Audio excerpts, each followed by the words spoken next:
tardes a todos. Una nueva convocatoria desde IADEFA, Instituto Argentino de Derecho de Familia, y Foro Abogacía Morón, espacio que compartimos con la doctora María Cecilia Pistoia, que le doy el pase para que salude.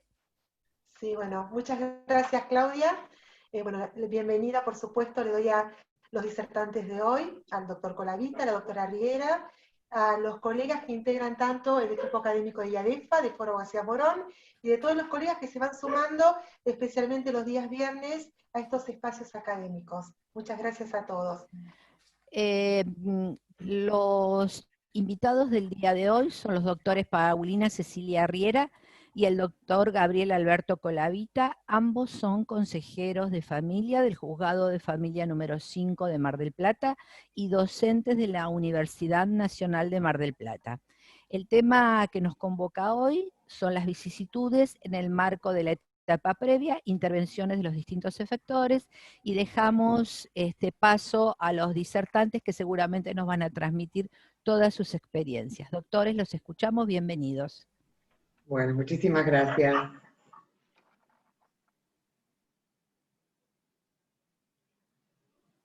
Bueno, a ver, no sé si está Gabriel. Muchísimas gracias por la invitación. Ante todo, un placer estar con ustedes.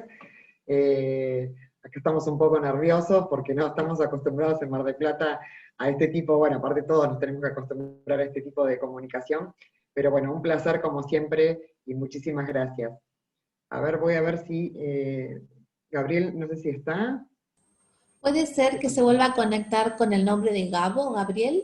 Sí, perdón. Sí, puede ser. Sí, ahí está, No perfecto. sé qué pasó, para mí fue la doctora Riera que me quiso sacar. No, Ustedes, perdón, vi algo muy importante, siéntanse en casa, porque nosotros somos una gran familia, así que despójense de formalidades y tranquilos. Bueno, muchas gracias. Por favor. Bueno, comenzamos entonces.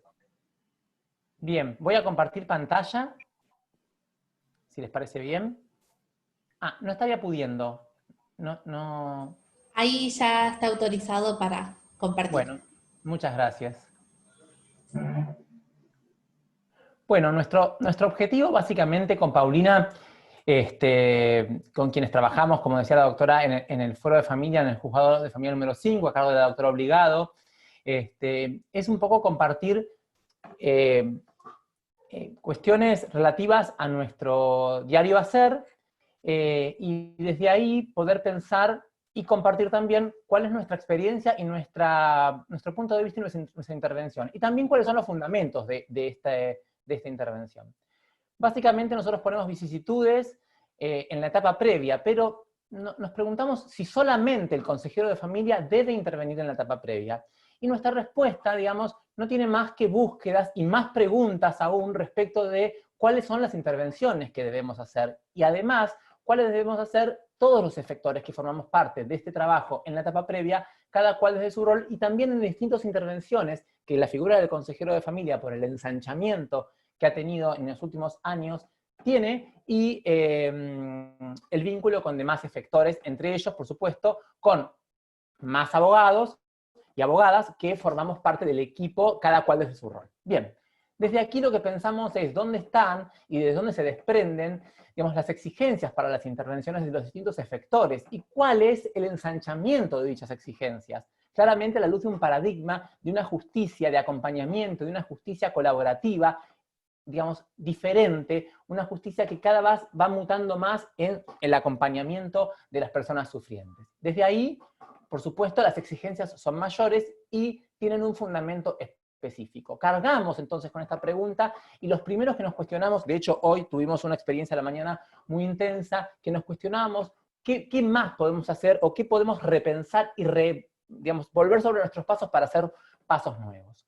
En este contexto entonces nos preguntamos la pregunta y decimos, bien, ¿de dónde surgen? Principalmente del bloque de constitucionalidad, de nuestra Constitución Nacional, de nuestra legislación interna, tanto nacional, provincial, y hoy por hoy, de nuestra legislación de emergencia, incluso, que nos permite nos exige estar todo el tiempo conectados e informados de cuál es el paso a paso de la normativa.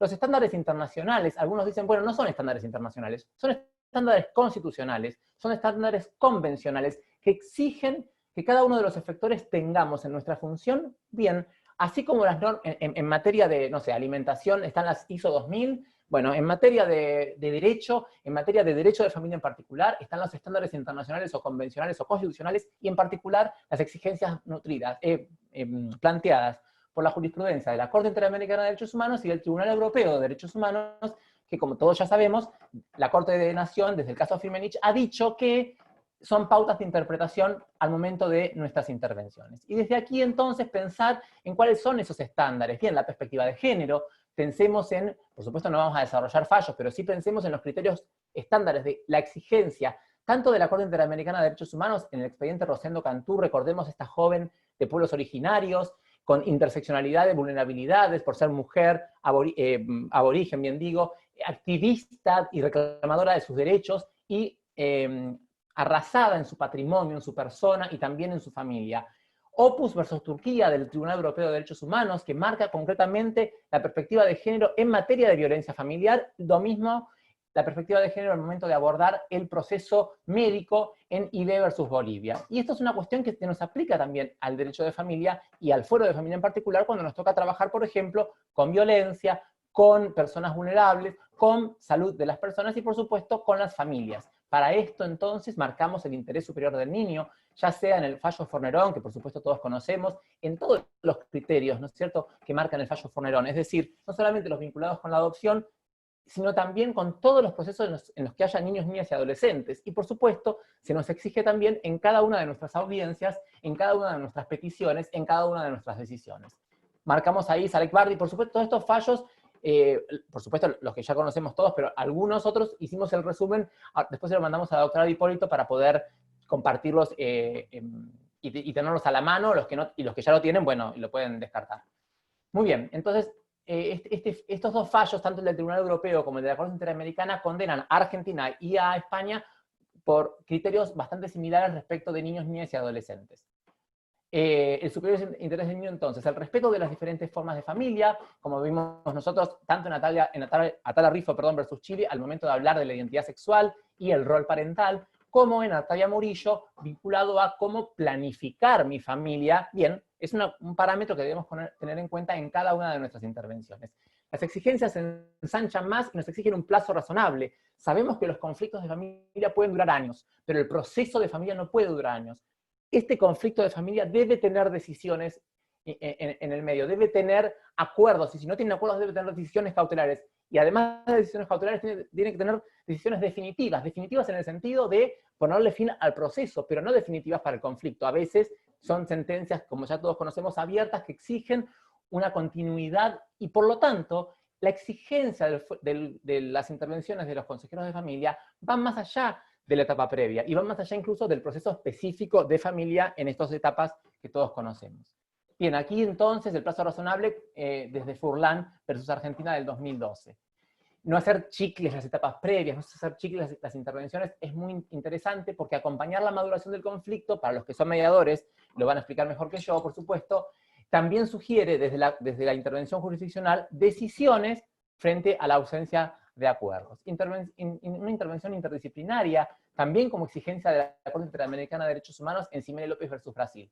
Claramente, esto tiene que estar de la mano en todos los niveles, nacional, provincial y municipal, en cada una de las ciudades, del sistema de protección y promoción de los derechos de niños, niñas y adolescentes, que exige, digamos, tener una participación. Y todo esto ocurre a la vez. La edad y grado de madurez suficiente, por supuesto, la participación de estos niños, niñas y adolescentes con abogado del niño, figura tan importante y tan útil y tan vital en el marco del proceso de familia. Claramente, en la intervención del abogado del niño, yo sé que hay un montón de resistencias, pero el abogado del niño es un letrado o letrada más que viene a trabajar en equipo, digamos. No podemos expulsar una figura tan importante para la participación adecuada de niños, niñas y adolescentes en cualquier tipo de proceso.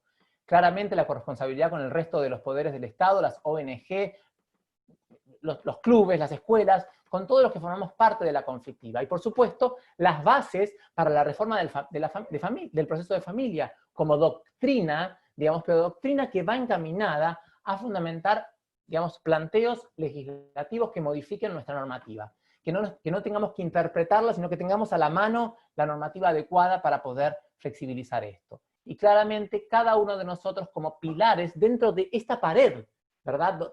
Y ladrillo por ladrillo forma parte de las exigencias que ensanchan la función de cada uno de nosotros, es decir, de cada letrado y letrada que forma parte y acompaña a las personas sufrientes en las peticiones de manera independiente, de cada uno de los efectores de un juzgado, y me refiero a cada uno de los efectores, todos, desde el que recibe hoy por hoy en una mesa de entradas virtual hasta la jurisdicción a cargo de la magistratura.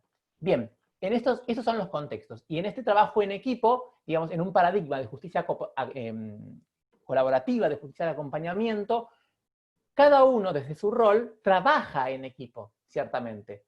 Por supuesto, con los límites de la función de cada uno de los efectores. Bien, para esto, cada uno pondrá imágenes, a los conflictos. Cada uno podrá traer a la cabeza y luego, por supuesto, a la mesa distintas realidades de distintas personas. Pero poder pensar en esto, ¿no es cierto? Las intervenciones y las vicisitudes van más allá de la etapa previa.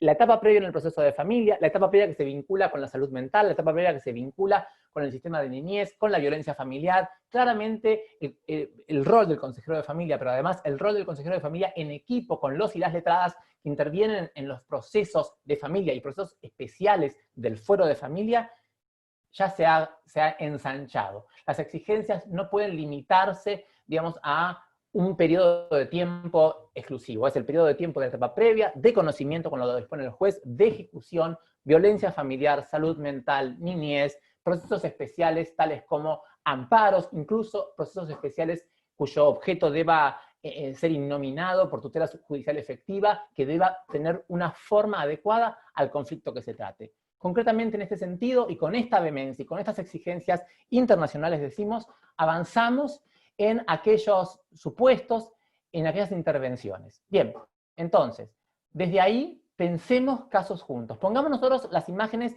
las caras de las personas. Claramente, hoy por hoy, algo que se nos exige es el manejo de las audiencias telemáticas. Ciertamente no podemos, miren, yo acá creo que lo tengo a mano, tengo por las dudas que se me bloquee, si me quedo sin luz, sin teléfono, como verán, miren, se me está cayendo todo, pero se los quiero mostrar, porque esto no puede ser. La obsesión, la exigencia de las intervenciones nos exige tener muchas cosas a la vez, muchos teléfonos celulares, cosas que nos permitan conectarnos con la gente, porque lo cierto es que a veces la gente no puede conectarse por el Microsoft Teams. Entonces, la exigencia de la tecnología no es una exigencia menor, no es una exigencia para hacerme el lindo con el micrófono corbatero que la doctora Riera no tiene y yo sí. No, no es una exigencia solamente eso. La exigencia concreta es poder avanzar, digamos, en el contacto con las personas. Y desde ahí crear un clima de intimidad en el cual poder participar y dejarlos hablar. Ahora, ciertamente, cuando tenemos 5 o 6 audiencias por día, porque también la exigencia de estar en contacto con mucha gente con muchas personas a la vez requiere, digamos, de una participación y de un vernos para bajar las aguas, de un vernos, pero con un manejo técnico. La decisión, la resolución de la Corte 816 tiene que ser nuestro ABC. La acordada 3975 del 2020 tiene que ser nuestro ABC. No podemos olvidarnos de poner un mail, no podemos olvidarnos de ponerlo en negrita y al principio, antes de nuestra petición. Tampoco podemos olvidarnos, ni podemos decir que la tecnología nos supera o que yo estoy muy grande para poder utilizarla. ¿Por qué? Porque claramente tiene que ver con una exigencia a mi rol. Yo debo tener, desde el 13 de marzo que todo esto empezó, más o menos, al instante tuvimos una reunión todos juntos para decir, bueno, hagámoslo, tengamos el backup. Más allá de lo que vaya ocurriendo, adelantémonos a las situaciones, llevémosle paz a las personas, no solamente en los acuerdos de las audiencias, sino también a nuestros compañeros de trabajo, a nuestros colegas que dan parte, digamos, con quienes trabajamos verdaderamente en equipo. Es necesario poder hacer una exigencia de estas características. En este sentido, entonces, la doctora Obligado que manda saludos.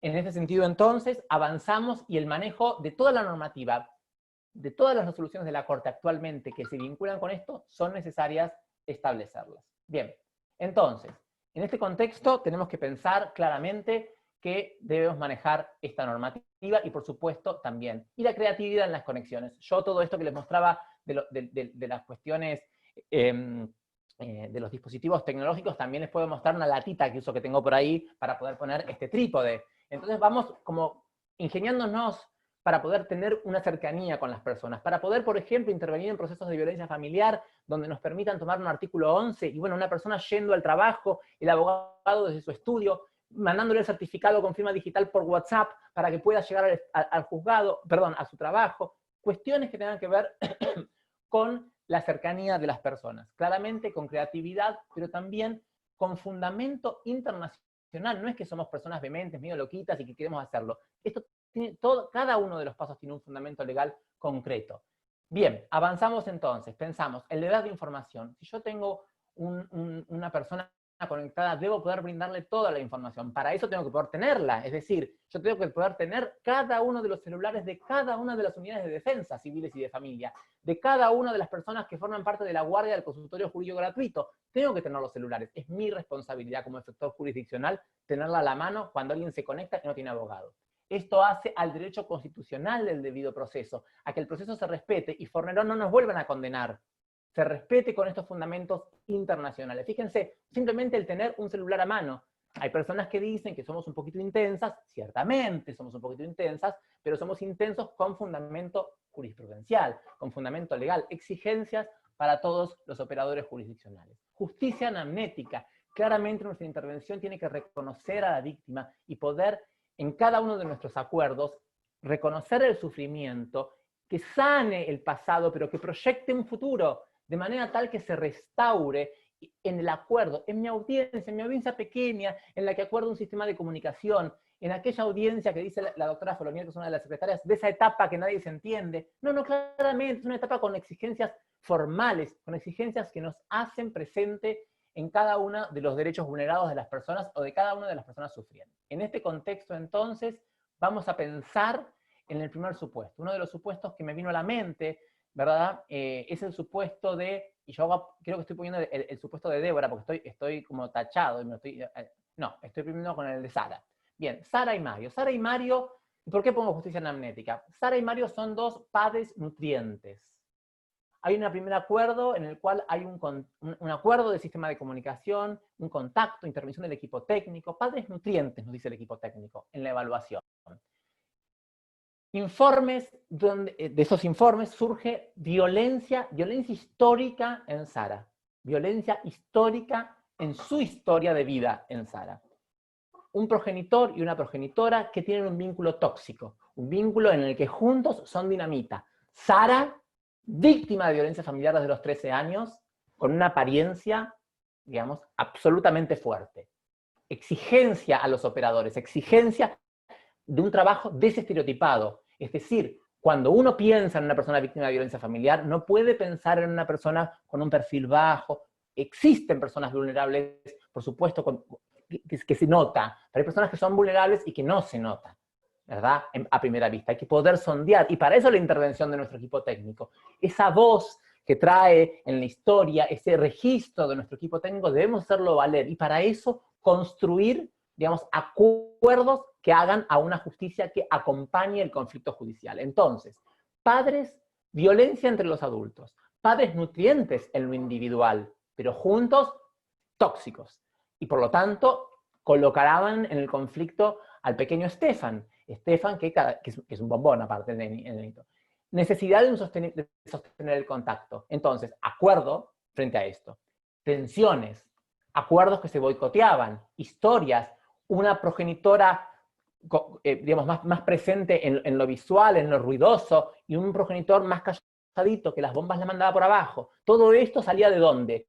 ¿De la impresión? No. Claramente ustedes los veían y eran dos personas simpáticas incluso, pero el equipo técnico nos alertaba de esto y los acontecimientos que iban pasando así ocurrían. Entonces, debimos avanzar en esto con criterios internacionales, necesidad de hacer valer esos informes, ¿verdad?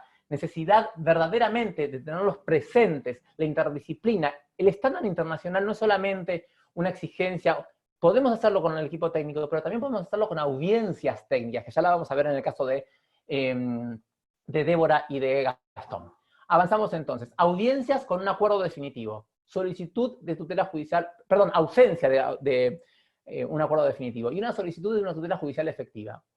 Una petición, una recusación, quiero decir, en esta audiencia, nosotros que tuvimos, seguimiento, informes técnicos. Entonces, frente a la ausencia de acuerdo definitivo, proponemos que, ya que no había, y había una necesidad concreta, y las partes no podían acordar, con el estándar internacional del plazo razonable, del superior interés del niño, de la interdisciplina, y además de la garantía del artículo 9, párrafo 3 de la Comisión de los Derechos del Niño en cuanto a la adecuada comunicación con ambos progenitores, ofrecemos a las partes el espacio para que puedan proponer una petición cautelar y bilateralizarla en la audiencia. Una de las partes recusa causa al consejero que lo que hizo es cumplir su función, aconsejar, en base a los elementos objetivos que tenían, no a estereotipos, sino a informes que las partes habían acordado llevar adelante. Claramente, la exigencia, digamos, en palabras de la doctora que me nombra de Carlucci, para el consejero de familia, en este caso, no es ser un rol neutral, es tomar posición,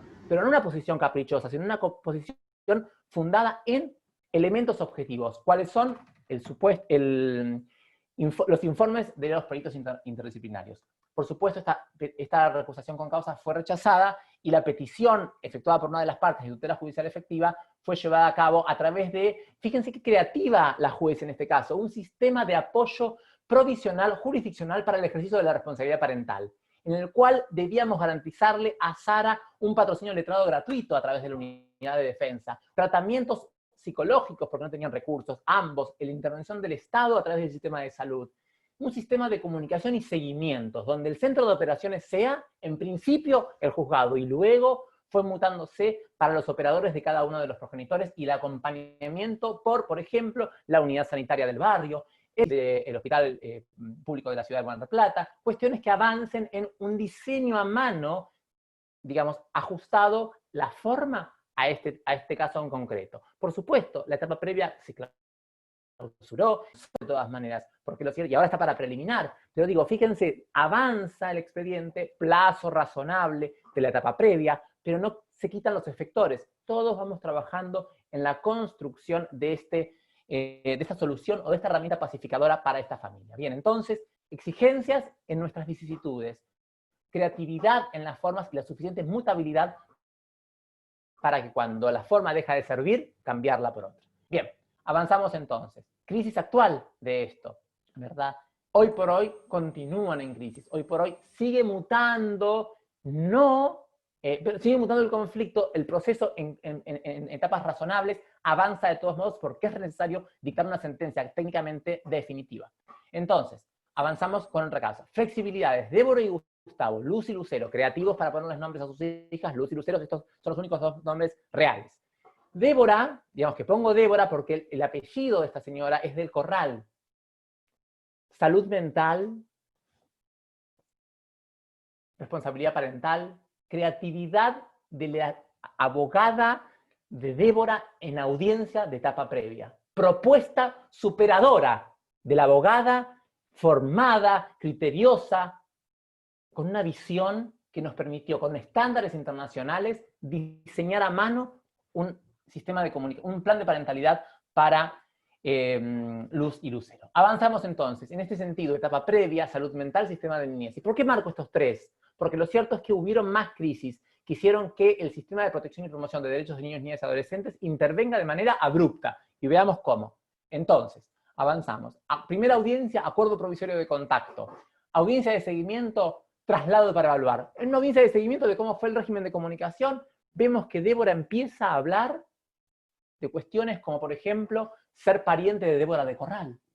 Y que Débora de Corral se sacó la L para que no le identifiquen con ella. Que tiene un pie más chico porque su padre no la quiere. Cuestiones que realmente no conectaban con lo que estábamos hablando. Inmediatamente hago bajar a la psiquiatra y a la psicóloga que toman contacto con ella y mientras que la evalúan, me informan in voce que está para trasladar. Por supuesto, tuvimos que coordinar que venga la ambulancia, acompañarla en la ambulancia, porque ella no quería ir sola, porque pensábamos que le íbamos a internar y le íbamos a sacar a las hijas. Garantizarle que no iba a ocurrir eso, pero que sí iba a terminar quedando internada, porque de la evaluación dio internación. Estuvo 6 meses internada y, por supuesto, con una imposibilidad de ver a sus hijas.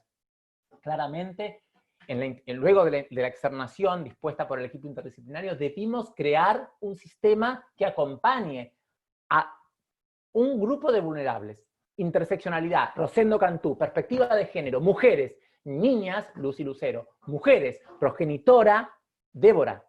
Un progenitor que hacía pequeños, digamos, y amables cambios que provocaban grandes efectos, verdaderamente. Grandes efectos que dañaban el vínculo paterno-filial. Un progenitor que tuvo que repensarse en su rol machista para poder salir de sí y vincularse de una manera diferente, porque había acaparado a sus hijas. Bien, en ese sentido, nuestra colega en el restablecimiento de contactos propone en la audiencia, y fue una luz que ocurrió con un estándar internacional, ¿por qué no creamos y diseñamos un sistema de apoyo? ¿Por qué se lo tenemos que pedir al juez? ¿Por qué no lo acordamos? Y para ello traigamos a cada uno de los familiares de Débora que van a acompañar en el sostenimiento del tratamiento, porque Débora no es una mala progenitora, cumple bien su función cuando está compensada, cuando toma la medicación, cuando no cree en las visiones de alguien que hace magia y le dice que si toma 3 vasos de agua con sal, va a compensar su sistema psíquico. Entonces, con el hermano de Débora, con la cuñada de Débora, con el primo de Débora, armamos un sistema de apoyo cuyo objeto es el sostenimiento del tratamiento para garantizar 2 derechos humanos. El derecho humano, perdón, 3, el derecho humano del acceso a la salud de Débora, el derecho humano al ejercicio de la maternidad en plenitud, acompañada por este sistema de apoyo, y el derecho humano de las niñas, Luz y Lucero, de gozar de una adecuada comunicación con su progenitora. En este contexto, la pareja del papá les pega una piña en la cara. Intervención del sistema de niñez, restricción de acercamiento, niñas con grupo familiar, desborde por toda la situación. Había que crear un sistema nuevo que permita también el apoyo del padre. Entonces, en ese contexto y con criterio internacional y acompañando, no condenando a la familia, la flexibilidad de las formas nos acompaña para poder, de un modo determinado, flexibilizar el proceso. Garantizar acuerdos institucionales que prevean la garantía de los derechos humanos. En este contexto, entonces, y de la mano de el sistema de niñez, poder establecer que esta cuestión de este incidente tan grave de violencia familiar que habían atravesado las niñas fue eso, una situación, digamos, que estalló. Sin embargo, esta crisis pudo ser controlada con tratamientos adecuados de las niñas, de la progenitora, del progenitor, de la pareja del progenitor, progenitora afín de estas niñas, porque hace 6 años que esta señora es la pareja del papá conviviente, con quien aparte tienen 4 hijos más, cuatrillizos. Entonces, los factores que estallaron esta situación no solamente fueron la situación, digamos, de salud mental de la progenitora y todos los vaivenes, sino de golpe 6 hijos en una casa con 2 padres, hasta acá de deudas, hasta acá de exigencias, que claramente los hicieron estallar. No se justifica la violencia familiar, por supuesto que no, y se debieron tomar medidas que duraron 4 meses. Estuvieron las tías paternas a cargo de estas niñas en el sistema de apoyo y viéndolos a ambos progenitores, pero con tratamiento para poder sanar, realmente con una presencia intensa de cada una de las personas que formaron parte. Crisis familiar, hoy por hoy, pandemia, Débora está afectada nuevamente en su salud mental y debemos apoyarla de otra manera. Compensada, pero con un sistema, por ejemplo, la parte subjetiva, psicológica, suspendida en lo presencial. Intersección de vulnerabilidades nuevamente, Rosendo Cantú, IB versus Bolivia, Corte Interamericana de Derechos Humanos, Atala Rifo versus Chile, plazo razonable de los procesos. Claramente no podemos estereotipar a la familia y debemos acompañarla en una justicia colaborativa y de familia. Claramente en una justicia de acompañamiento. En ese sentido, entonces, nuestras intervenciones deben tener estos criterios, estas exigencias y las estrategias con la suficiente mutabilidad para que puedan adecuarse al conflicto que se nos va planteando. Entonces, para seguir pensando y seguir pensando sin miedo, debemos repensar nuestras intervenciones a la luz de un proceso de familia que requiere cambios y nos exige formación, una formación constante. Veamos ahora nuevos ejemplos de intervenciones, nuevas flexibilidades, en la voz de mi queridísima compañera y amiga, la doctora Riera, que también exige a las partes y a las intervenciones en este sentido. Avanzamos entonces y damos pie entonces al PowerPoint de Paulina para poder continuar compartiendo ese momento. Bueno, muchas gracias.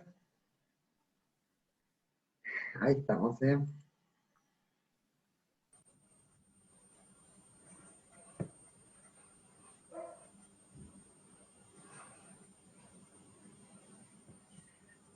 Bueno, muchas gracias, y para continuar, digamos, con lo que Gabriel venía desarrollando, lo importante para nosotros también era, y nos parece interesante, poder compartir entre todos nuestra labor en el Departamento Judicial de Mar del Plata, que somos 6 juzgados de familia. Nosotros, como bien dijo Gabriel, somos los consejeros del juzgado 5, a cargo de la titular, que es la doctora Obligado, que, bueno, muchos de ustedes la conocen. La doctora tiene una impronta que, por supuesto, llevamos adelante todos los miembros del juzgado, y lo que nos rige hoy por hoy es toda la cuestión de la flexibilidad que se nos impone a partir del derecho procesal de familia, con esta justicia que sale a la búsqueda, digamos, y no la justicia de escritorio como venimos, digamos, trabajando hace mucho, como la mayoría de ustedes.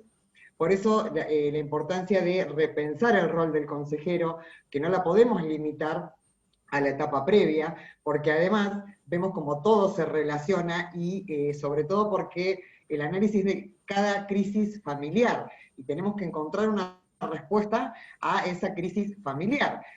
Como decía Gabriel, lo que nos ocurrió ahora con la pandemia y toda la cuestión de lo telemático, por supuesto que, bueno, hay que ingeniar y buscar soluciones, y tuvimos varios casos, que seguramente a ustedes les debe pasar similar, que las personas, muchas de las personas vulnerables, no cuentan con una buena internet, con posibilidad de conectarse.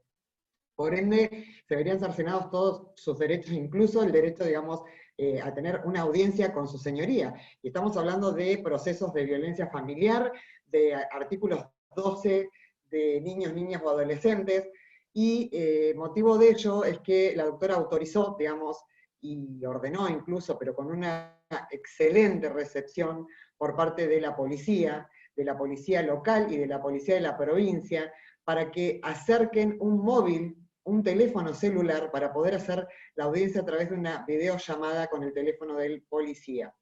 Y esto lo comento, digamos, porque no podemos quedarnos en decir qué lástima la persona no tiene internet, o qué lástima no tiene WhatsApp, porque no tenemos otra forma, y el contacto lo tenemos que tener igual. Tenemos que poder tener la mayor proximidad posible en esta situación de crisis, ¿no?, que estamos todos atravesando.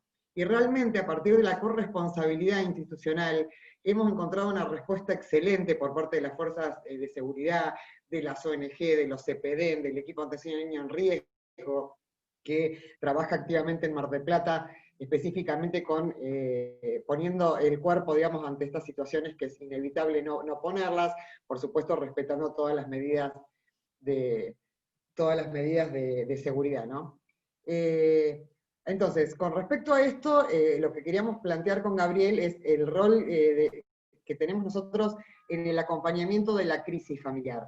Uno de los casos, digamos, que queríamos comentarles para poder compartirlos con todos los fundamentos jurídicos y legales que Gabriel refería, es un caso que nos tocó muy de cerca hace muy poco, y con esta cuestión de ensanchamiento de nuestro rol, donde se trató de, en principio eran 2 hermanas, G y P, donde, bueno, una gravísima situación, gravísima, en cuanto a vulneración de todo tipo de derechos. Desde los 10 años, la madre las hace ingresar a la prostitución con consumo de droga, muy, muy grave la situación. Esta cuestión que a veces ocurre, que son invisibles durante un tiempo prolongado para el Estado, porque nadie detecta esto. Cuando se detecta, ya se detecta a los 14 y 15 años, donde se adopta una medida de abrigo. Y un poco también compartir con ustedes que nosotros no solamente digamos, tenemos intervención en la etapa previa, como les decía Gabriel, sino que tenemos intervención muy activa en las cuestiones de minoridad, salud mental y violencia familiar. ¿Por qué? Porque fíjense cómo después vamos pasando por todos los procesos, porque es la familia y cada miembro de la familia lo que nos marca la actividad nuestra intervención, y es sumamente importante la figura del consejero para poder ir delimitando cuál es la figura jurídica que se va requiriendo en cada situación en particular. A raíz de la medida esta de protección de derechos de abrigo que adopta en relación a estas adolescentes, por supuesto que se abre una causa incluso de oficio por violencia familiar, para poder restringir a los progenitores quien tenían, digamos, toda una cuestión armada muy grave, tuvimos que remitir además todas las cuestiones a sede penal, imagínense, por posibles delitos de trata de personas, hasta que obviamente las nenas, bueno, las adolescentes hacen abandono de la institución convivencial, fueron 14 y 15 años, digamos, de no haber sido cuidadas, no haber estado protegidas, y a partir de ahí se armó toda una red, digamos, desde los CPDEN, conjuntamente con el equipo técnico del juzgado, donde se trabajó de manera, digamos, poniendo mucho el cuerpo, para lograr que ellas puedan prestar el consentimiento para ingresar a una comunidad terapéutica, fuera de Mar del Plata. Y es lo que se logró. Felizmente ellas ingresaron a una comunidad terapéutica de Buenos Aires, que es cerca de Lomas de Zamora, donde la verdad que han hecho un trabajo extraordinario, estuvieron un tiempo prolongado, 2 años. Cuando ingresa G tenía 15, cuando ingresa P 16, con la particularidad que P ingresa con un hijo que es a su vez hijo del padre biológico no reconociente de ella, para que vean cómo venía toda la historia terrible. Y este nene ingresa a un hogar convivencial cercano a esta comunidad terapéutica. Entonces teníamos, por un lado, la medida de protección de derecho de abrigo del nene, F, y las 2 hermanas en la comunidad terapéutica haciendo un tratamiento muy, muy exhaustivo por el tema del consumo de sustancias. A partir de ahí, excelente, digamos, cómo se evolucionó con la internación, tuvo excelentes resultados, y tuvimos que plantear en un momento qué hacer en relación a F. ¿Por qué? Porque esta mamá, digamos, si bien tenía como un anhelo de poder ejercer la maternidad, llegó a un punto que ella misma se dio cuenta que no lo podía sostener, que necesitaba reparar muchísimas cosas ella, y con un trabajo tan exhaustivo que realizó con el equipo técnico de la institución, que pudo reflexionar y decidir darlo en adopción. A partir de esto, digamos que fue obviamente muy, muy trabajado, se inicia por parte de la asesoría de incapaces la declaración de situación de adoptabilidad, presta conformidad, justo cumple 18 años en el proceso, así que teníamos 2 asesorías, luego la defensoría, y ella realmente fue muy, me emociono al recordarlo, porque ella lo único que solicitó es que su hijo tenga una posibilidad de una vida feliz que ella no había podido tener. Solicita, por supuesto, tener un contacto con él, siempre y cuando ella continúe cumpliendo con los tratamientos y estando bien, y siempre que sea bueno para su hijo. La doctora Obligado así se lo promete, y en eso estamos, digamos, porque pudimos buscar y encontrar la familia. Y pasó algo, digamos, muy llamativo, que es que la tía de F, o sea, hermana de la mamá, que estaba también en la comunidad terapéutica, con 17 años, en una de las audiencias semanales que tenemos con ella, nos dice: yo también quiero que me busquen una familia. Claro, todo esto que pasó con su sobrino le despertó en ella esta necesidad de ser cuidada, de ser querida, y sobre todo este derecho constitucional de pertenecer a una familia y de vivir en familia. Derecho que no había podido ni siquiera poner en palabras, ni siquiera pensarlo durante tanto tiempo. Y ahí nos encontramos desde lo jurídico con una situación bastante compleja, porque decimos, bueno, es mayor de 10 años, sabemos lo que ocurre con el Registro Central de Adopción, sabemos que en realidad no hay familias para un adolescente que quieran, digamos, adoptar a un adolescente de 17 años, a nivel provincia no hay familias, y nos pide esta ayuda de socialización, que es lo que también siempre analizamos con Gabriel.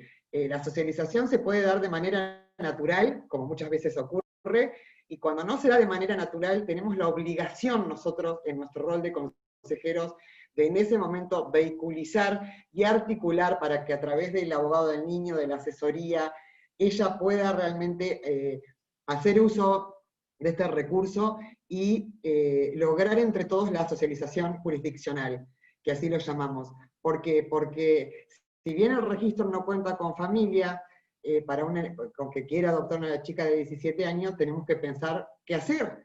Podemos decir, bueno, no, ya es tarde para que puedas ejercer el derecho a tener y a vivir en una familia.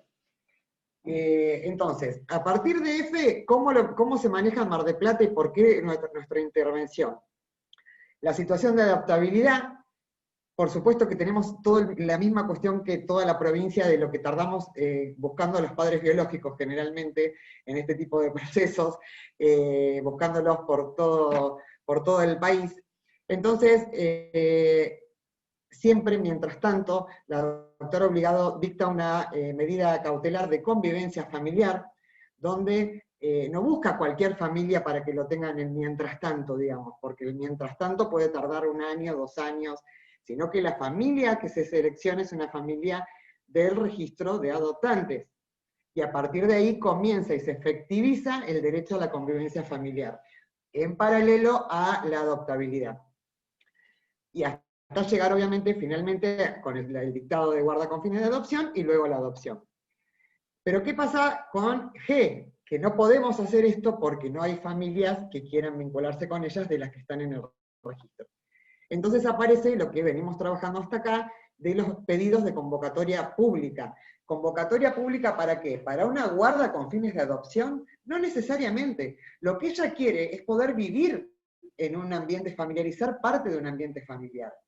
Entonces, esto que ya hace mucho, digamos, que se viene trabajando, de un llamado a la sociedad para búsqueda de qué, de tutor, de referente afectivo, de aquel que tenga ganas de cuidar a un otro. Hoy por hoy, ¿con qué otro recurso contamos? Con el registro de los cuidadores familiares, que tenemos el programa piloto del juzgado número 2, a cargo del doctor Raffo, de San Martín, que es el departamento judicial de San Martín, que es San Miguel, donde realmente, si bien es nuevo, reciente, porque es de octubre, noviembre del año pasado hasta la actualidad, viene funcionando muy bien y está justamente destinado para adolescentes de esta franja de edad, de 10 a 17, que tienen el mismo derecho que aquel niño que tiene 2 años o 3 años. Y no debemos confundir esto con las familias solidarias o con los programas de familia solidaria, como antes eran los hogares de Belén. Porque esto es algo totalmente diferente, es otro programa destinado a un acogimiento transitorio hasta que se define la situación jurídica. Y para eso estamos nosotros, digamos, en estos momentos de crisis familiares y de procesos personales de cada miembro de la familia, para ir definiendo conjuntamente por supuesto, con el equipo técnico y articulando con el resto de los equipos técnicos, porque esto conlleva reuniones semanales con el equipo técnico del hogar terapéutico, de la comunidad terapéutica donde están las adolescentes.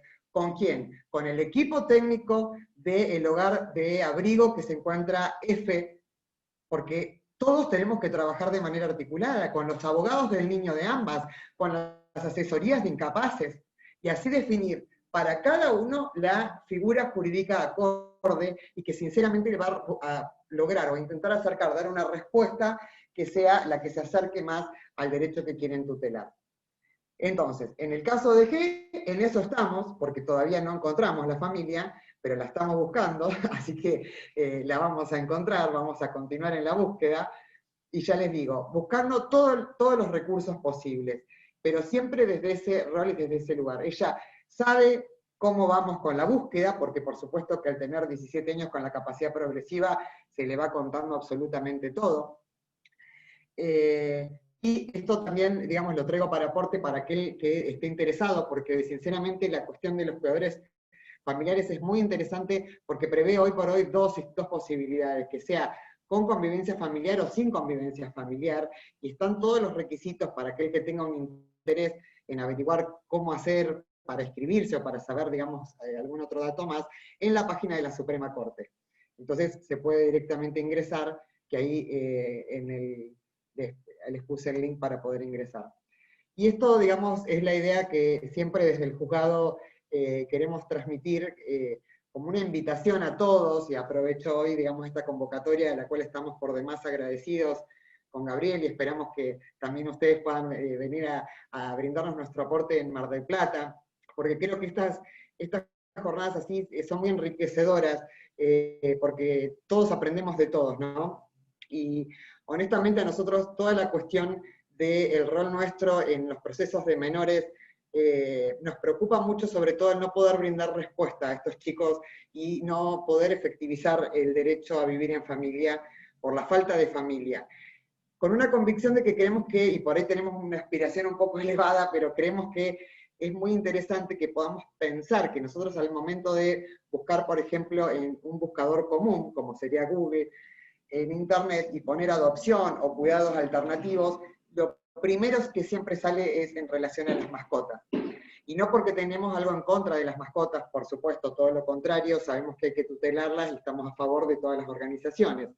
Pero como sociedad tenemos una falencia importante porque la cantidad de niños y adolescentes que están esperando, digamos, poder estar en un grupo familiar o ser parte de una familia y poder gozar de ese derecho constitucional, no tenemos una respuesta desde ahí, desde lo social.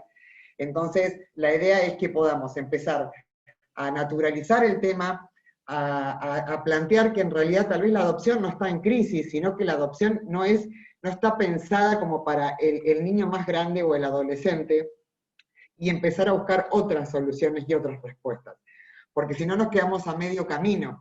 Por más que trabajemos con todos los equipos técnicos, por más que trabajemos en conjunto con el abogado del niño, con las asesorías, tenemos que caer inevitablemente solamente en los programas del servicio zonal de autovalimiento, cuando en realidad el chico nos está pidiendo otra cosa que el autovalimiento.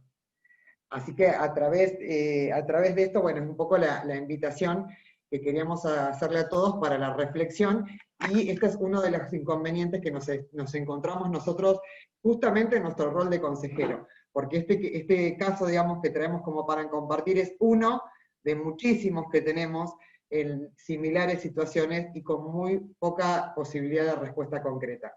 Así que bueno, muchísimas gracias, un placer, y bueno, gracias, doctora Di Hipólito, por la invitación, y a toda la organización. Los agradecidos somos nosotros, porque, doctora y doctor, porque bueno, nos han abierto la intimidad del juzgado, nos han abierto la intimidad de sus despachos. Hemos visto otra realidad quizás de los departamentos judiciales donde nosotros litigamos. Seguramente mi compañera María Cecilia va a coincidir conmigo. Cuando el doctor Colavita habló de la exigencia tecnológica y formar ese clima de intimidad, yo dije, pero la pucha, qué propuesta, qué meta tan ambiciosa se han propuesto, porque hay que crear un clima de intimidad a través de la exigencia tecnológica que hoy nos impone la realidad, ¿no es cierto? Y dije, bueno, ya cuando empezó su charla, yo destaqué esto y puse, porque digo, es tan fría la pantalla, sin embargo ustedes hicieron lo imposible para que esto no ocurriera. Cuando ustedes hablaron de la utilización de las fuerzas de seguridad para acercar la justicia a las partes, porque está muy lindo esto del Zoom, está muy lindo esto de las videollamadas, pero lo entendemos nosotros, pero hay gente que no lo entiende. Yo en este momento estoy con un caso de una cliente que no sabe lo que es la plataforma Zoom, y la llaman de un juzgado durante la audiencia para decirle que se tiene que unir mediante un ID y una clave a la reunión Zoom, y no pudo participar, y las consecuencias, la resolución de la jueza en ese caso fueron tan nefastas para ella, ¿no? Porque la deja en un lugar de vulnerabilidad, que bueno, ameritó una intervención profunda en este tema. ¿Por qué? Porque la tecnología no es para todos. Parece que porque todos tenemos un celular, todos tenemos el mismo celular, con la misma capacidad, con los mismos programas, y no es así. No hay que subestimar al otro, no hay que subestimar a los justiciables, pero sí hay que adaptarnos, hay que trabajar con empatía. ¿Y qué es empatía? Ponerse en el lugar del otro, ponerse en el zapato del otro, pensar lo que está pensando el otro. Esto es lo que ustedes han logrado. Y yo creo que lo han logrado porque son profesionales de primera, pero porque tienen a la cabeza del juzgado una profesional de primera, una jueza de primera. Sí. Que el día que la conocimos con la doctora Fujita, pensamos que iba a ser una amistad para siempre, porque nosotros nos nutrimos de esa empatía, de esa fuerza, de esa desestructuración con la cual la doctora maneja los casos.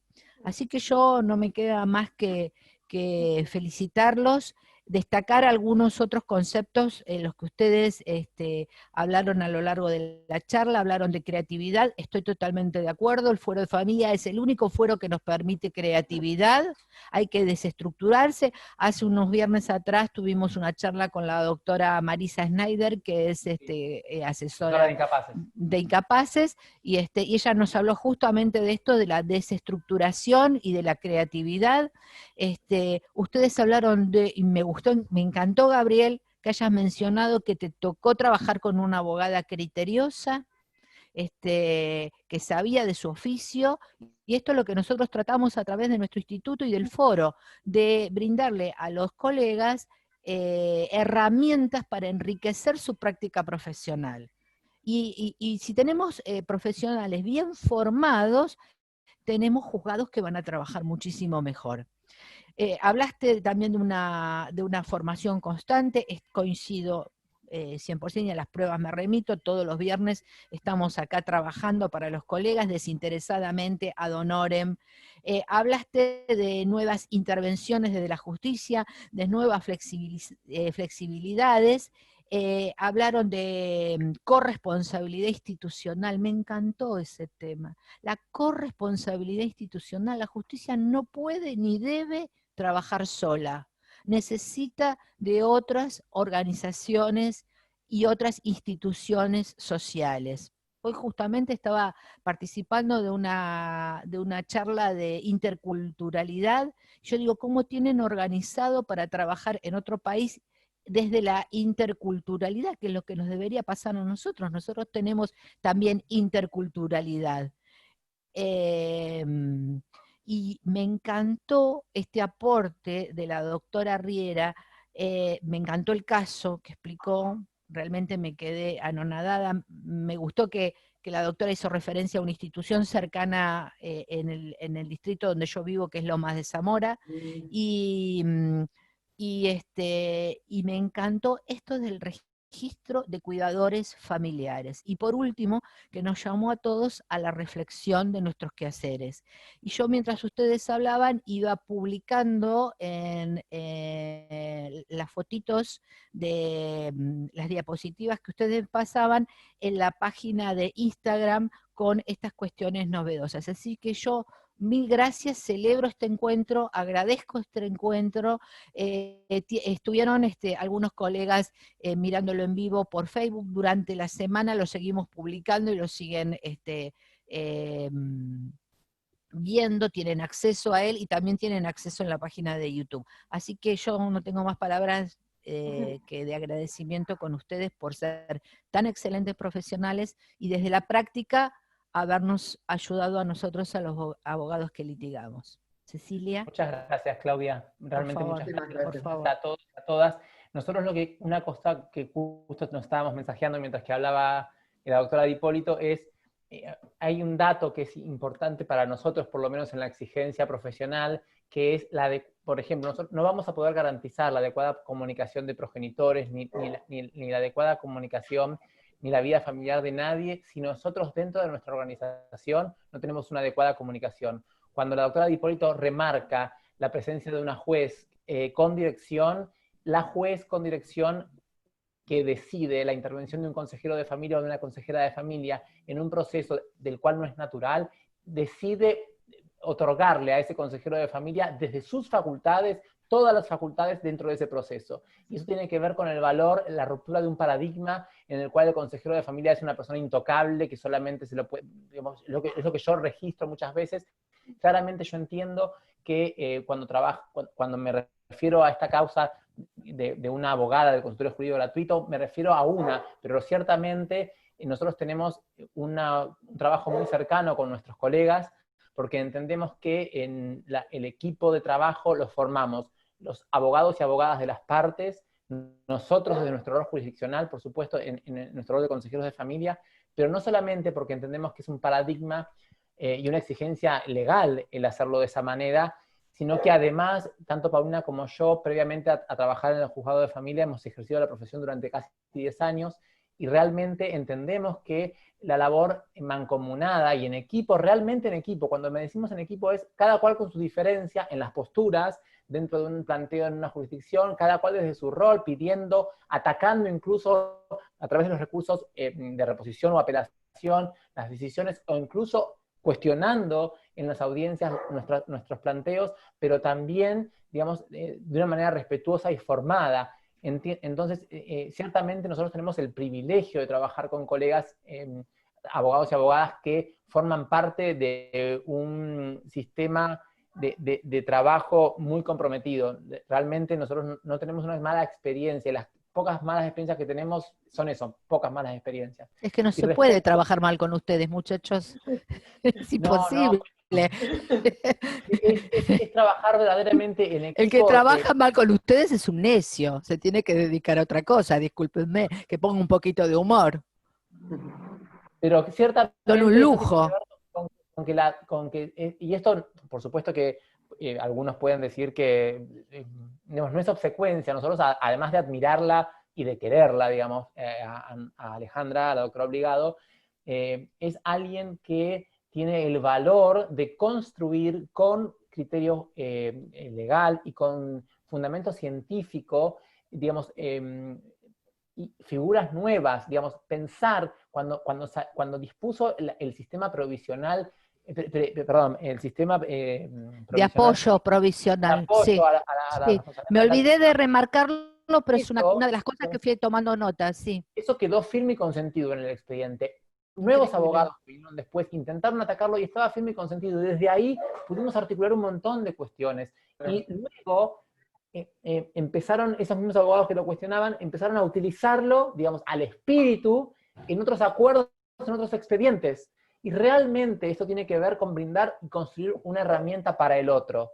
Porque la realidad es que, digamos, una exigencia, entiendo yo, cada cual, por supuesto, tiene el derecho de respetar su derecho a la propiedad, valga la redundancia. Pero digo, desde el minuto cero, yo me acuerdo con Paulina, ese sábado a la mañana, 14 de marzo, decir, bueno, ok, mira, tengo una compu más o menos, llamemos a un técnico para que nos acomode, ahora cobramos la tasa. O sea, decir, bueno, tenemos que hacer una inversión, del mismo modo que invertíamos en el 2005 en la compu nueva en el estudio. Bueno, esa misma inversión que nos la exige, y perdón, el cobrar un sueldo el cuarto día hábil del mes. O sea, realmente nos la exige. Sí. Porque, digamos, recordar nos pasó a todos para pagar la luz, claramente, hoy por hoy, ese privilegio que tenemos, sí. Es un privilegio que exige que mi computadora funcione bien. Exacto. Gabriel, me diste justo el pie, porque entre todos los apuntes que yo tomaba mientras ustedes hablaban, yo ahora después voy a hacer un pequeño resumen en las páginas y voy a poner esta figura, la del sistema apoyo provisorio jurisdiccional para el ejercicio de la responsabilidad parental. Y esto va de la mano con el principio de creatividad del fuero de familia, como decís vos, con fundamento legal, desde la jurisdicción y como una herramienta creativa para dar solución a un caso de urgencia. Bueno, Cecilia.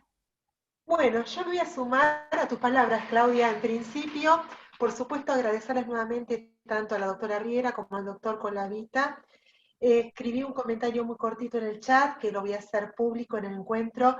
Realmente lo que trascienden ustedes, por eso los felicito de corazón, es la idoneidad, el compromiso en el trabajo cotidiano, en el rol de consejero de familia, porque si bien en mi caso particular no me ha tocado tener ningún expediente en el juzgado de ustedes, sí, como les comenté al inicio, en el marco de la presentación de esta jornada, que sí he conocido a algunos colegas y bueno, los comentarios fueron muy lindos, se nota, trasciende, y también me quedo con esta actitud que por supuesto acompaña el contenido que nos han ilustrado ambos en este evento, que es motivador en realidad, ¿no? Para algunos abogados que hace años ejercemos en el fuero de familia, ejercemos en esta especialidad, y que muchas veces nos encontramos en el Poder Judicial con consejeros de familia que tienen otro criterio, pero que bueno, en definitiva, realmente es motivador. ¿En qué sentido? En principio porque me pareció, y voy a sumar lo que decía Claudia para no repetir lo mismo, yo también suelo tomar algunos apuntes, pero por supuesto que me adhiero a las palabras de ella, Y Gabriel, bueno, si me permitís que te tutee, en varias oportunidades dijiste padres sufrientes. Y lo dijiste también en distintos marcos de tu disertación, como por ejemplo en el manejo de las audiencias telemáticas. O sea, no es contradictorio el hecho de que nos encontremos en una era digital, porque estamos hablando ya en la provincia de Buenos Aires del expediente digital, que uno pueda trabajar y percibir que en cada uno de los expedientes, que en algún momento eran soporte papel, tendremos durante un tiempo expedientes mixtos y en un corto plazo van a ser todos expedientes digitales, que hay personas que cuando presentan una situación conflictiva para resolver en un juzgado de familias porque ya agotaron otras instancias, porque conlleva un estrés emocional tan importante donde muchas veces tampoco se puede resolver el marco de juzgado, pero que ya desde el juzgado, desde el rol de ustedes como consejero de familia, se pueda percibir, ¿no es cierto?, que hay personas sufrientes, que tienen sentimientos, que cada caso realmente es particular, no es una cuestión teórica que uno muchas veces expone en alguna charla, que realmente el Código Civil establece disposiciones que son generales y que entiendo el trabajo de cada uno de nosotros de acuerdo a nuestra función en particular, es adecuar la norma a cada caso en particular, pero cuando hablamos, por ejemplo, en el régimen de comunicación o cuidado personal de hijos, nos podemos encontrar con padres sufrientes.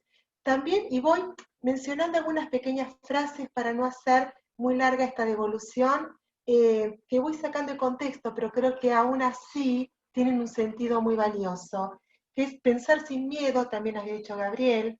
Me encantó esto y que lo incorporo y que me quedo reflexionando, que creo también que es el objetivo de esta disertación por parte de ambos, el poder reflexionar, que es que la justicia sale a la búsqueda.